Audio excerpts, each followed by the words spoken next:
弟兄姊妹平安，今天是2022年的11月8号。今天要跟大家分享的经文是诗篇98篇，哈该书第2章20节到23节，约翰2书第1章第1节到13节。今天的主题是真理与爱。真理与爱是不可分的，为什么？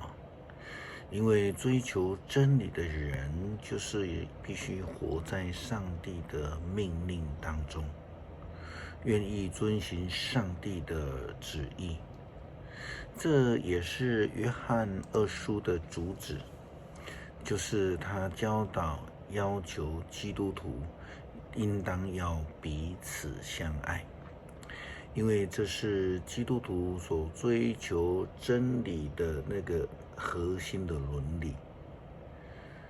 约翰并且强调说明，反对耶稣基督是完全的道成肉身的这样的人，将会导致领受到上帝的审判。这一封写给收信人是一位基督徒的姐妹，以及她的儿女，或者我们可以当成是教会，把这个儿女呢当成教会的其他信徒，因为看起来很可能这一位基督徒的姐妹带领了一群基督徒，牧养教会里面众基督徒们。约翰他强调，基督徒要按照真理，并且凭着爱心来行事。约翰他说：“我很高兴，因为我知道你的儿女当中有遵行天父命令、生活在真理中的人。所以，亲爱的夫人，我请求你，我们大家要彼此相爱。我要向你提的并不是一条新的命令，而是我们从起初就领受了的。”为什么？约翰就继续的教导说，我说的爱就是我们必须要从上帝的命令，要遵从上帝的命令。你们从起初所听到的命令就是你们要以爱为生活的中心。根据保罗的教导，他也有对于爱有非常深的教导，也有他非常严格的标准。在哥林多前书13章第4节到第8节，爱是坚忍的、仁慈的，有爱就不嫉妒，不自夸，不骄傲，不做鲁莽的事，不自私，不轻易动怒，不记住别人的过错，不喜欢不义，只喜欢真理。爱能包容一切，对一切有信心，对一切有盼望，能够忍受一切。爱是永恒的，讲道的才能是暂时的，讲灵语的恩赐总有一天会终止，知识也会成为过去。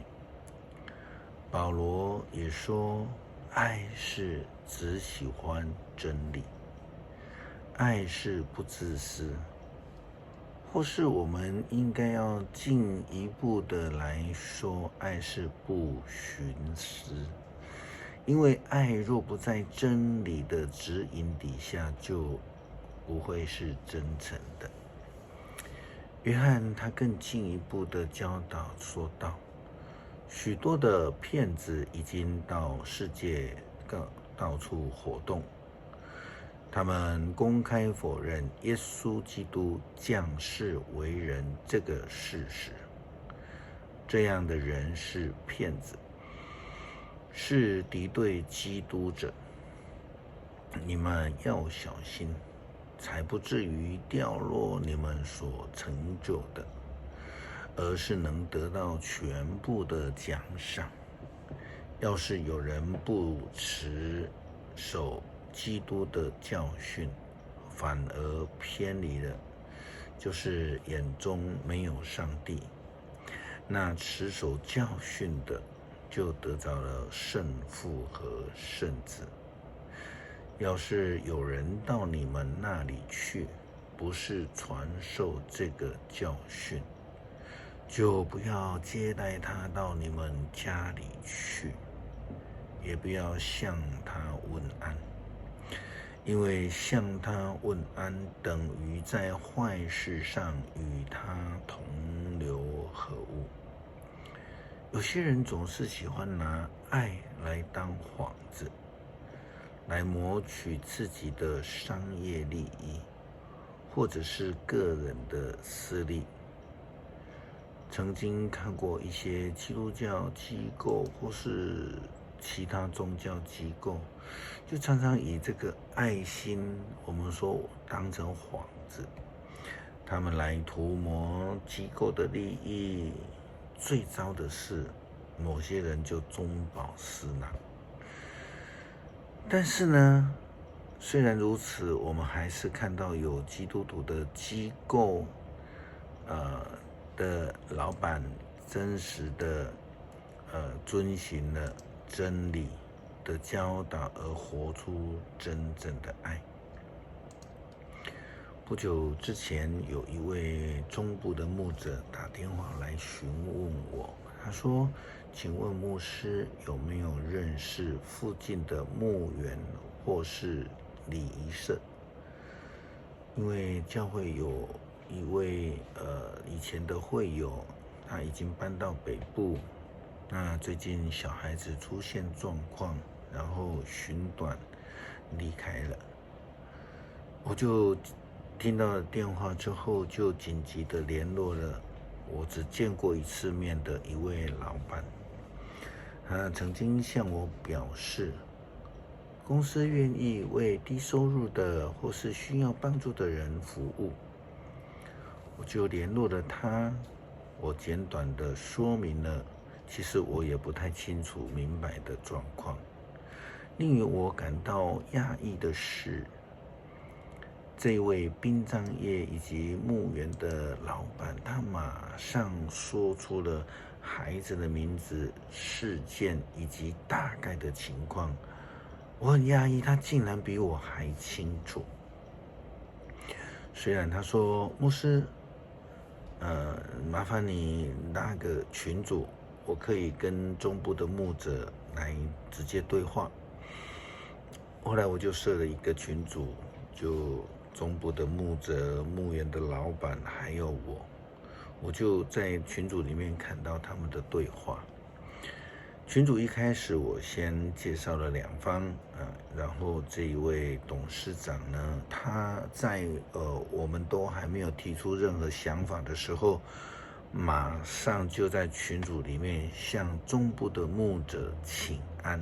他这样说道：“牧师平安，我是某某某，我已经明白清楚这件事情，牧师请放心，我会全权处理。墓园的费用我不会收，这个家庭现在他们需要的是关心以及帮忙，因此他们只需要负担后续的管理费用。他为公司全部已经处理好了，我已经交代清楚了。”然后他就问牧师：“你会北上参加告别礼拜吗？期待与你见面认识。”这一位基督徒事业家曾经来找过我一次，也就如同一般生意的这种介绍，他们的公司以及作为。那我原本以为只是一种做生意的说法嘛，但是后来经由这一件事情，让我这个深深的受到感动。一位事业家，他并不以赚钱为唯一的指标。对于弱势者，对于需要关心的家庭，他是真的在真理的原则之下，活出了爱的见证。这不就是我们基督徒应该要追求的信仰吗？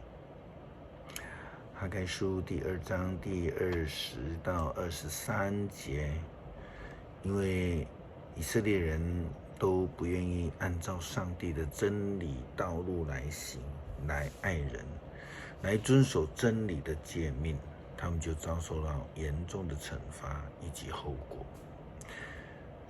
请我们想一想，在我们周边的基督徒，或是否都愿意在真理的引导之下付出爱，或者是有人通常只是说说，却都私底下利用教会或是宗教机构的爱心而徇私呢？那我们呢？今天的教导给了我们什么样的启示？诗篇98篇，要向上主唱新歌，他行了奇妙伟大的事，他以大能和神圣的力量赢得了胜利。上主宣布了他的胜利，向万国显示他拯救的能力。他谨守向以色列人所做的应许，以信实和不变的爱来待他们。全地的人都看见了我们上帝的救恩。普天下要向上主欢呼歌唱，要用诗歌高声颂赞他，要唱歌颂赞上主，要弹竖琴颂赞他，要用号筒和号角在上主我们的王面前欢呼，呼喊吧海洋和其中的生物，歌唱吧大地和地上的万物。江河啊，要拍掌；群山啊，要在上主面前一同欢唱，因为他要来治理普天下，他要以公义统治世界，他要以信实对待万民。感谢上帝赏赐福气，让我们得以在世上得到属天的福乐，即使是遇到的病痛困苦，也有主的恩福同在。愿主帮助我们愿意领受你的呼召，成为你真实爱人的仆人。感谢祷告，奉主耶稣基督圣名求，阿们。